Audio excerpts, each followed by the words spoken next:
Hello and welcome back to the SWAN Pricing Show. My name is Filip Vucic. I'm a pricing mentor. And I'm Filip Zolot. I'm the CEO and the owner of growth marketing agency Moyo. Today we want to talk about the minimum. So the minimum price, the minimum thing that you get, the bottom price and beyond. So uh, um, so how do you know that the price that somebody is willing to pay is actually below your minimum? What does it even mean, your minimum, right? Because I mean, it's a psychological thing for sure. At least it's like when my kid says, Dad, I can't walk anymore. I said, what? You're going to swim? Fly, hover around? What's the alternative here? Because I'm not carrying you, right? So what does it even mean to be a minimum, right? And there's a big difference here between what on this show we call the duck world, the commoditized services, and the expertise based services, or the SWAN world. Because in the duck world, it's about costs, right? If something has a cost of 10, anything charging less than 10 is losing money, so that's the minimum. But it gets trickier when it's about expertise. Yep. Because some of the things don't really have a cost. So if I spend 2 hours advising somebody on a big decision, what are the costs to me? Nothing. I would have been home and talked maybe on the phone or played a game anyway. The electricity would have been paid anyway, and the cup of tea would have been drunk anyway. It's not about the costs, right? So sometimes you have costs. You have an agency, you have people to pay, you have, I completely work from home. My work computer is also my play computer. So what are the costs here? Nothing. Does it mean that anything is better than nothing? No. There's still minimums, right? Let's do the agency one first. Apart from the cost, how do you set the minimums? How do you understand the minimum? What's a minimum? Not minimum engagement, minimum price. Yeah. It's very clear, because I can now immediately mention and emphasize also the parallel with my consultancy practice. Practically doing as a standalone person, helping others in business skilling, and everything. The point is what you have. You have your skill, you have your time. And the biggest parameter there is the opportunity cost. The time, energy, and effort, which you can simply choose doing nothing, or that the same time can be dedicated somewhere else, especially what is happening in with the roles of the executives, business owners, and solopreneurs, who are one-man band shows. Your time is the most valuable, and you need to see yourself and perceive yourself as a resource of your company, no matter you are the only person working for the company. So if you are not being productive and creating and generating the value for your company, you're wasting time, energy, and effort. So there must be minimal price which will be acceptable, covering all the effective costs, opportunity costs, and which gives you satisfaction in service delivery. Because what is often happening, especially in agency world, people are looking at their potential clients at the moment through rose-colored glasses, and yeah, everything's awesome. This is our ideal client. Okay, you start working with your ideal client, and what's that? The time consumption is crazy. You are wasting so much energy, effort, and resources. You understand they are not on top of the game, meaning they are not doing their portion of the work which needs to be delivered, so you can continue the activities. Also, sometimes and quite often, if your company is accepting that game, you're allowing your respectable client and partner to do the micromanagement, which is a joke. So there lies a big problem. And a lot of companies decide after 2 or 3 months of engagement, this is crazy. We are killing our asses off for this amount of money. It is unacceptable. We need to switch the approach. We need to rise our prices and whatever. The point is that you need to adequately analyze the entire scenario before you enter the business cooperation. And every person involved within the project, no matter you are one-man band or you have entire team working on a project, are a part of the system. So their time needs to be valued adequately. That is the problem expertise-based business, what you see often. People are trying to give the best of themselves for their respective clients and customers, and that is going out of the scope which we were speaking about previously. So the initial foundation, how you have set up the minimal level of engagement, you need to have minimal pricing, acceptable pricing in order so you can communicate and distribute your resources as a standalone person, a solo player in the company, or entire team. That is very important to dissect, analyze, address, and set up as a proper foundation. Okay, so how do you know if a proposed price would be too little? You can see that immediately if you have you have created entire risk assessment. You know what are the requirements in terms of resources on respectable project, and you see that initially your dedication will be way above the presented, communicated, or estimated price value. So that needs to be addressed immediately, not later, but immediately. What is good practice there is to set up paid consultancy session, workshop, whatever, where you'll be dissecting every element of business and cooperation, manage the expectations, manage everything so you can properly address the case and scenario. Otherwise, you are shooting yourself in the leg. Yes. So in my case, in my practice, there's actually a very simple calculator that I host on a Google Sheet for free on my LinkedIn page, on my featured section. And it asks you 3 very simple questions. Firstly, out of the weeks in a year, how many do you want to take your vacation? So out of the 52 weeks, how many weeks, right? Second question is, how many billable hours per week do you usually do? And we'll come back to this. So not how many hours you work, because everything that you do on your business and on your administration, on your marketing and traveling, and no, how many hours do you charge, right? So I'm not saying you should charge by the hour, but every hour that you do charge, you have to know about how many of those in a week do you do. And that's it. Once you divide these, so how many, I don't know, 17-hour billable weeks do you have in a year? Oh yeah, the third thing is, how much do you want to be making this year or any year? And you divide this. It's a Excel sheet. It does this automatically, and you get something out of this per hour. Again, not something that you have to charge the client per hour on a bill, but you have to understand that if you usually work for 100 hours for a client and you have to make 40, 200, 260 dollars per hour, then the minimum price, after all of the discounts, of all of the considerations, all of it, it needs to be this set minimum.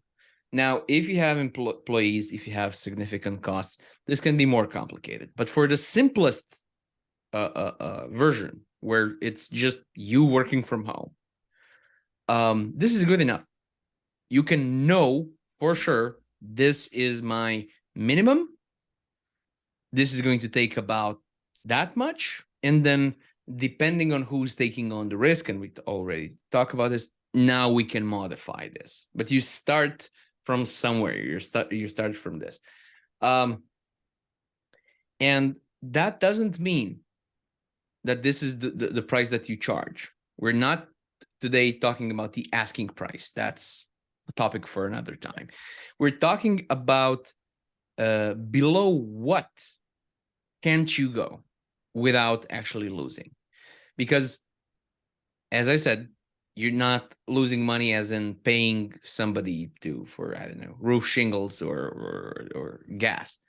However, if you don't make as much per billable hour as, as much,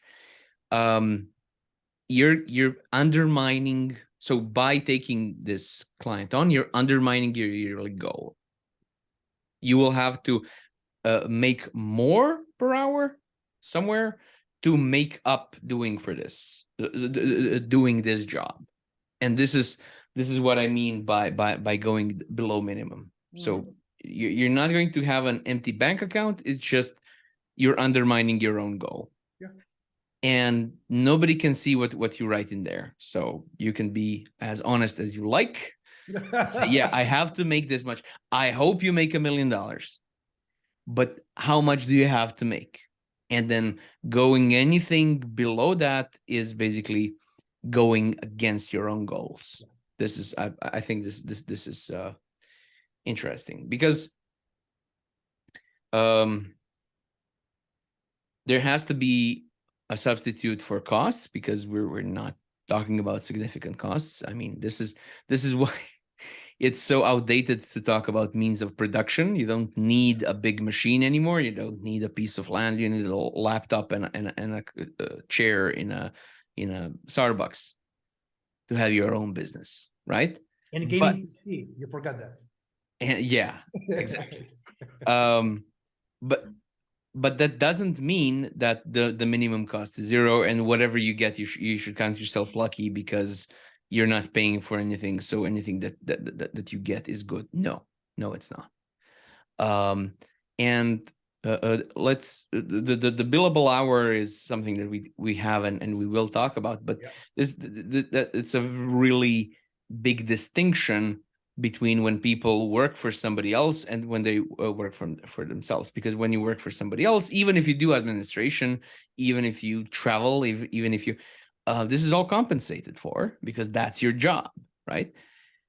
But when you're solo or you're simply employing yourself, when you think about your own time, then nobody needs to approve this. Nobody will pay for this. But there's a difference between the, let's say, productive hours for which the client wants to pay you.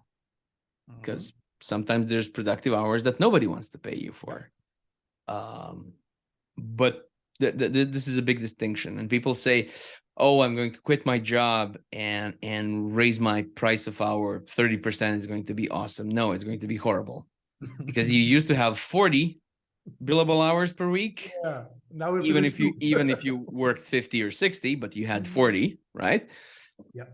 And now you have 12, and you can count yourself lucky. And this is something completely counterintuitive, because, I'm working. I should be compensated for this. No, you shouldn't. You shouldn't be compensated directly by anybody for doing your taxes. It's just, it's not your own free time, it's your own work time, but it's your own time. Nobody's going to pay for this directly. So the hours that you charge need to be covering all of the work. I don't know, how many billable hours do you have, like, overall in a normal week? I don't know now the numbers, but the point is we have very complex calculation in terms of utilization rate and everything, because I'm the guy who is always performance based, and I'm not thinking about pushing people to do everything that needs to be done to get to the numbers. The point is that I am focused on productivity level. If we are able to do something in a smaller chunk of time, I am happy, the client is happy, everybody's happy, because the point is entire business is being paid for the results we deliver. So if we need for something 2 hours, but we created an amazing value and results, that's it. Everybody will be paid accordingly with bonuses, because I have integral system of additional success fee. Even within the estimates, what I'm quite often playing, especially my entire business is being built and consists from senior consultants and senior staff only. When my colleagues create an estimate, for example, in the development segment, okay, awesome, this is the estimate, these are the prices, the rates, and everything. What do you say if you do this and this in this time frame? Is it acceptable? Yeah, we can do it. Awesome. That means that we can open up a window for taking additional projects. Means you'll be paid according to the generated value. So not only that you'll be getting more money with working on the other project, but also you'll be paid more working on this the same, because you delivered that project faster and open the gap where we can accept more. So entire system with clients within my internal organization is being and having implemented value-based pricing, result-based. So we have quite, at least from my end, a quite cool system of engagement and additional reward for productivity. But what is happening quite often, to answer the question, in terms of billable hours and utilization rate over what is happening in expertise-based business, between the normal kind of numbers are between 36 to 40% optimal, what is truly happening in terms of billable time. And that companies are finding, this is awesome, this is the achievement. Why? Because in the same time, there is a time which needs to be dedicated for educating people, additional certification, etc., etc. In my case, billable time of my people goes above 70%, because we are set up as a system that way. And working hours are less important than the results. So, for example, if some HR professional would hear this, he would take a pike or crowbar and hit me in the head, because the person would be thinking, you are squeezing your people monstrously. No, we have the optimized system, and achievement is being adequately rewarded and compensated between all the people involved within the system, and that's fair. That's fair. Yeah, it's much simpler in my case when there's just me. And I know I need to have somewhere between 6 and 12 billable hours a week, and that's like awesome. Yeah, that's great. I work like 50 hours about, with big pauses every day. Yeah. Kids, but so 6, 8. So I usually work in 2-hour chunks with people. So 3 to 4. I try not to have like more than 2 hours client after client, because this what I do is a close-up magic act. I have to be completely here, and it's draining work. So if I have 2 in one day, one should be like in the early afternoon, and one should be in the evening, so I have time to recuperate. But this is quite enough, and the rest of the working time can be then spent on all of the unmentionables, all of the recording and generating and distributing and networking and all of the other things. But when I set my minimums, I know my yearly goal. I know my the amount of weeks that I would like to not work, and those have to be covered as well. And of course, there's always going to be, me being sick and stuff. Although it really has to hit me for me not be able to work. I'm not working in a mine, so I could be really sick and in a blanket and having tea and not risking getting anybody sick. So I've worked sick, but not because you know, I couldn't otherwise keep a roof over my head. It wasn't that bad. So yeah, I'm sick. I'm coughing a little. I'm very far from you. You're on the other continent. Let's talk. Everything is okay. And yeah, you help me remind, and what I also want to mention to our audience, for example, why the opportunity cost, which we mentioned today previously, is very important, especially if you're a business owner and you're involved in several projects. For example, I have several partnerships, businesses, etc. It is quite challenging, even demanding on my time to be adequately involved in everything. So it means that I need to be very well organized time-wise and also dedicate my resources only on things which are meaningful for the business. And for example, as I also have my consulting practice, I have one consulting session which lasts in one day 4.5 hours. It's very intensive. And that day, I'm taking entire day off, doing only with that person, and the rest of time doing completely nothing. And also within the consultancy during weekly activities, I'm taking up to 120 minutes per consultancy session, meaning that my top cap would be 2 people being consultant in that respectable time frame on a daily basis. I'm never going about it. Why? Because I want to be on top of the game. I want to give the best possible value, very focused, concentrated, the same as you mentioned for yourself, and that's it. Everything about that would be completely counterproductive and even crazy. Yeah. So I think to sum things up for today, there's minimums, and those minimums have a real world boundaries, let's say. It's just that those have basically nothing to do with costs. Yeah. And this is the real difference between the duck world and the swan world, because in the duck world, if you sell something that is cheap to acquire, anything that you get over the cost is basically okay, right? And it's not like this here. It's not like this, and it's not about, and people tie themselves in knots. They say, well, you know, my university cost this much, or I have not been working for 6 years to finish my university, and I would have made approximately this much money, so now I owe myself this much. You can do that. However, no client will care. The value of your service is not going to change whether your grandfather paid for your whole college or just half of it.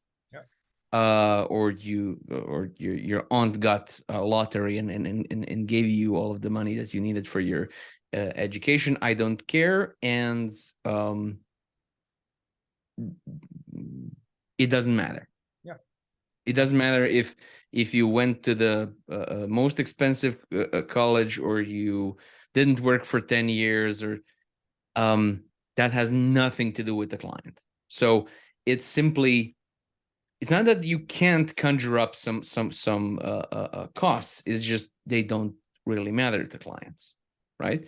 So I think is simply the wrong direction to look in.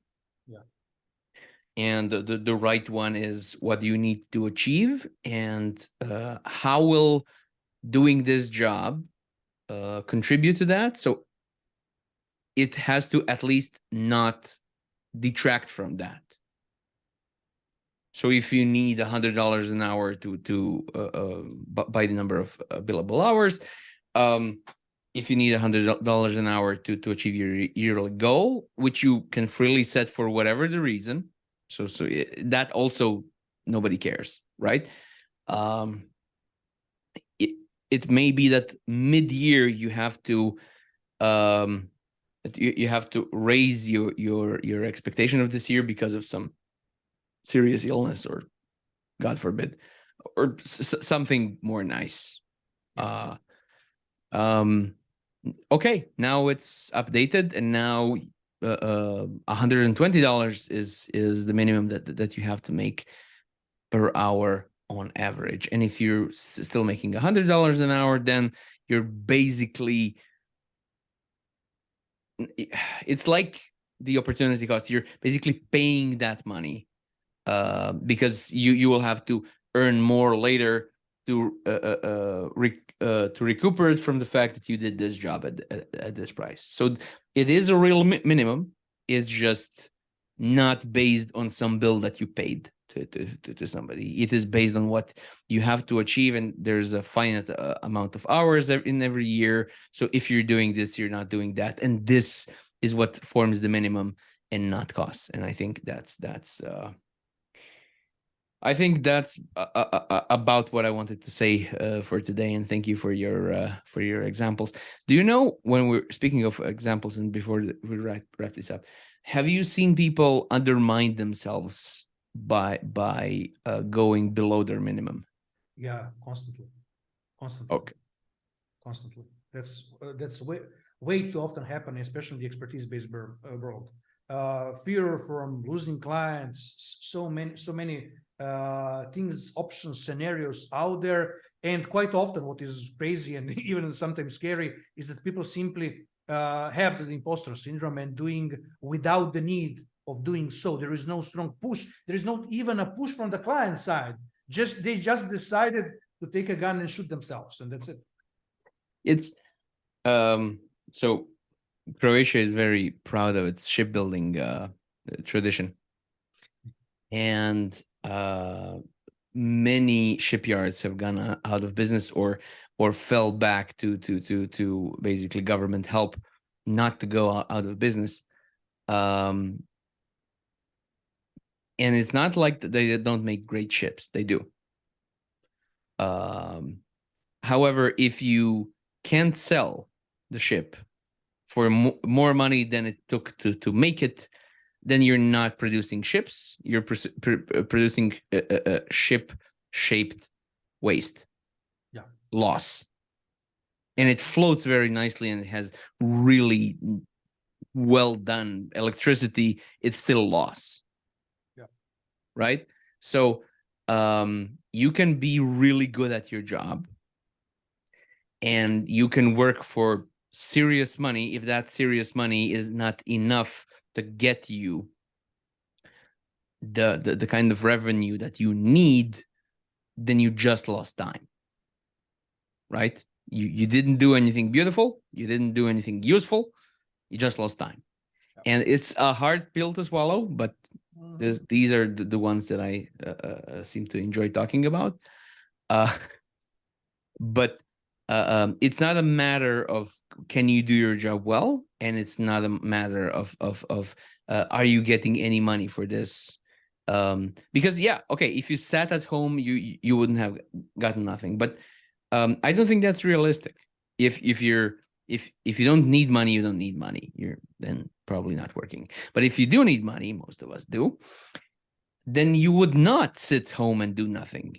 You would go and try and push and find and hunt for something that will do. And that would be better use of your time than settling for something that is below your minimum. I think that's kind of the point here. So I'm glad that you talked about the opportunity cost, because sometimes people use it to shield themselves and say, well, I wouldn't have gotten anything if I didn't get this.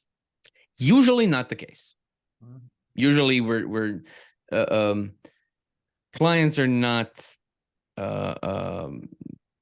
monopolies. Yeah. There would have been another one if you had the time to search for it, right?